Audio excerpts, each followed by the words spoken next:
ममता बनर्जी राहुल गांधी को भेजेंगी जेल, पश्चिम बंगाल में हो गया है बड़ा खेल।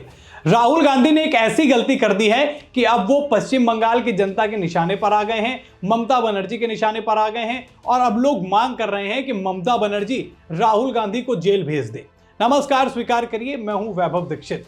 आपको मैं पहले यह बता देता हूं कि हुआ क्या है जिसकी वजह से राहुल गांधी को जेल भेजने की बात कही जा रही है। तो पहले आप ये जान लीजिए कि हुआ क्या है। दरअसल राहुल गांधी पर एक केस हुआ है एक पोस्ट के चलते, और साथ ही साथ उन्होंने गलती क्या की है, सुभाष चंद्र बोस की जयंती पर पोस्ट के कारण जो है उनके ऊपर मुकदमा दर्ज हो गया है। और ये मुकदमा दर्ज कहां हुआ है? दक्षिण कोलकाता के भवानीपुर थाने में एफआईआर जो है राहुल गांधी के खिलाफ दर्ज कराई गई है। और राहुल ने जो है सुभाष चंद्र बोस की मृत्यु की तारीख बता दी थी। इस वजह से मतलब श्रद्धांजलि दे दी कि भैया इसी दिन जो है इनका जो है स्वर्गवास हुआ था। लेकिन नेताजी सुभाष चंद्र बोस को लेकर अभी तक ऐसी कोई भी आधिकारिक डेट नहीं है। लेकिन बतौर विपक्ष इतनी बड़ी पार्टी है कांग्रेस और उसके नेता राहुल गांधी ऐसी गलती करते हैं तो फिर बवाल होना तो तय था। और पश्चिम बंगाल में ये बवाल हुआ जब राहुल गांधी ने ट्वीट किया। अब मैं आपको वो ट्वीट भी दिखाता हूं जिसमें राहुल गांधी ने नेताजी सुभाष चंद्र बोस को श्रद्धांजलि दी है, जिसके कारण उनके ऊपर एफआईआर दर्ज की गई है। ये जो स्क्रीन पर आप ये ट्वीट देख रहे हैं, ये वही ट्वीट है जिसको राहुल गांधी ने किया। और राहुल गांधी ने श्रद्धांजलि अर्पित करते हुए लिखा कि महान क्रांतिकारी आजाद हिंद फौज के संस्थापक नेताजी सुभाष चंद्र बोस की जयंती पर उन्हें भावपूर्ण श्रद्धांजलि। इसी ट्वीट की वजह से दर्ज हो गई है एफआईआर।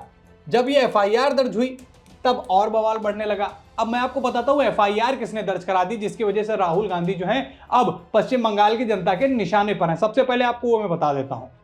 शिकायत दर्ज कराई है स्वयंभू हिंदुत्व समूह अखिल भारतीय हिंदू महासभा ने, और उनके पैतृक आवास यानी नेताजी सुभाष चंद्र बोस के पैतृक आवास के सामने जो है वो प्रदर्शन भी हुआ है। यानी न सिर्फ शिकायत दर्ज की गई बल्कि प्रदर्शन भी किया गया और इसका विरोध जताया गया कि राहुल गांधी ने यह गलती कर कैसे दी। और अब मैं आपको आगे बताता हूं कि इसके बाद क्या हुआ है। अब इसके बाद हुआ यह कि राहुल गांधी के ऊपर एक मुकदमा दर्ज हो गया। कारण मैंने आपको बता ही दिया। और कहां दर्ज हुआ है? दक्षिण कोलकाता के भवानीपुर थाने में। साथ ही साथ राहुल ने जो ये मृत्यु की डेट बताई है इसी की वजह से उनके ऊपर एफआईआर दर्ज हुई है। अब लगातार जब राहुल गांधी सवालिया निशान के घेरे में आ रहे थे, निशाने में आ रहे थे, तो उन पर तरह तरह के आरोप भी लगे हैं। वो आरोप भी आपको बताता हूं कि राहुल गांधी पर किस तरीके के आरोप लगे हैं और क्यों अब उनके लिए सजा की मांग की जा रही है। तो चलिए आपको बताता हूं राहुल गांधी के ऊपर आरोप क्या लगे हैं। बात करें राहुल गांधी पर लगे आरोपों की, तो राहुल गांधी के लिए कहा गया है कि राहुल गांधी वही विरासत आगे बढ़ा रहे हैं जिसने पहले नेताजी को कांग्रेस छोड़ने और बाद में देश छोड़ने पर मजबूर किया था। ये वो आरोप है जो राहुल गांधी पर लग रहे हैं एक पोस्ट के बाद। नेताजी सुभाष चंद्र बोस का जो किस्सा रहा है वो उसकी गुत्थी जो है आज तक कभी सुलझी नहीं कि वो देश के बाहर गए तो उसके बाद वो कहाँ गए और राहुल गांधी कैसे जो है श्रद्धांजलि दिए दे रहे हैं बिना कुछ जाने बूझे तारीख। और उसके बाद ये आरोप भी लगा कि कांग्रेस जो पहले से करती आ रही थी उसी विरासत को राहुल गांधी आगे बढ़ा रहे हैं। और अब इसी के चलते राहुल गांधी पर एफआईआर दर्ज हो गई है। नेताजी सुभाष चंद्र बोस की बात करें तो देश में उनके लिए जो सम्मान है लोगों के प्रति, और खास तौर पर एक चीज जो उनके साथ सबसे बड़ी कॉम्प्लिकेटेड रही कि उनको आज तक ये नहीं पता चला कि वो देश के बाहर निकलने के बाद वो कहाँ गए, कब उनकी मृत्यु हुई, कब उनका स्वर्गवास हुआ, ये कोई नहीं जानता। लेकिन राहुल गांधी ने जब उनको ट्वीट करके श्रद्धांजलि दी तो उसके बाद पश्चिम बंगाल में बवाल खड़ा हो गया। अब पश्चिम बंगाल में ममता बनर्जी हैं, अब इंडी गठबंधन के ही दोनों साथी हैं और इसीलिए सवाल उठ रहा है कि ममता बनर्जी अब राहुल गांधी को क्या सजा दिलवाएंगी? क्या जो एफआईआर दर्ज हुई है, क्या पश्चिम बंगाल की जनता, क्या पश्चिम बंगाल की पुलिस राहुल गांधी पर जो है एफआईआर दर्ज करके उनके ऊपर जो है कार्रवाई करेगी या नहीं? ये तो खैर देखने की बात है।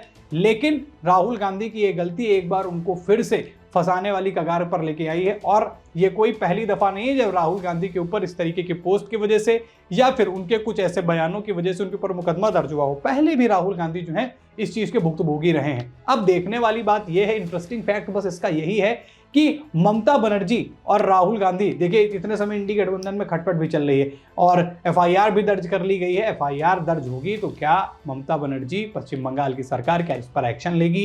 क्या राहुल गांधी को सजा भुगतनी पड़ेगी? आपको क्या लगता है, क्या ममता बनर्जी राहुल गांधी को सजा दिलाएंगी या फिर राहुल गांधी ने जो गलती करी उसके लिए उनको माफी मांगनी चाहिए, या जो गलती हो गई है उसके लिए सजा ही एकमात्र उपाय है। आप अपनी राय हमसे कमेंट में बता सकते हैं। खबर में इतना ही। वीडियो को लाइक और शेयर करें। चैनल पर नए हैं तो चैनल को जरूर सब्सक्राइब करें। फिर मुलाकात करेंगे एक नई खबर में। इस खबर में इतना ही। धन्यवाद।